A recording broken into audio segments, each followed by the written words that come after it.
If music is the food of love, let us feast.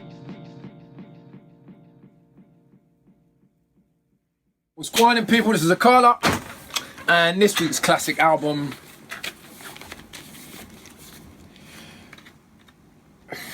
I don't really know what to say about this album.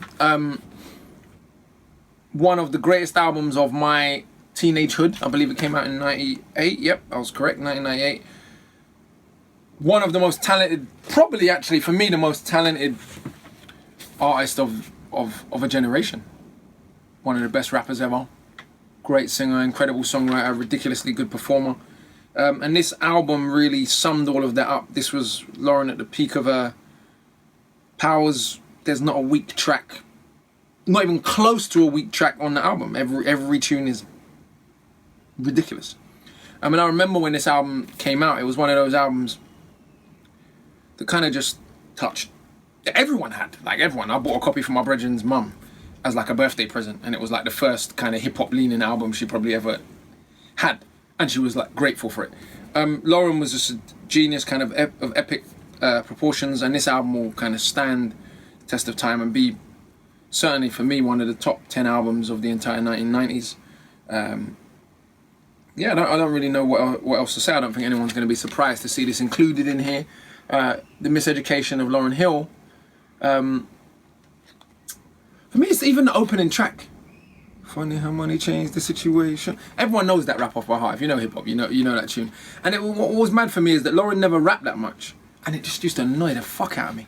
Like, incredible singer and love her, but I always was like, why doesn't she rap more? Like, every time she rapped, it was like just burning down the mic. She was fully on her thing. Great MC. And for me, as primarily a fan of hip hop, especially at this point in my life, this was probably the only like smooth singing music I had at that time. I was like deep into Mobb Deep and Wu only.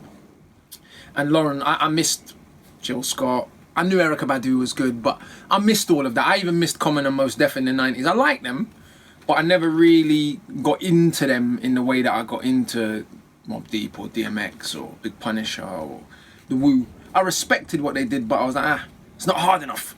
Obviously, as I've got older, I've gone back and been like, no, this stuff was brilliant.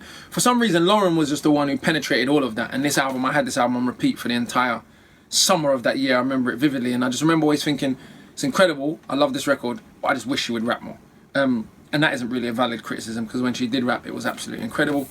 This week's classic album is the incomparable Lauryn Hill, with The Miseducation of Lauryn Hill. Big up. If music is the food of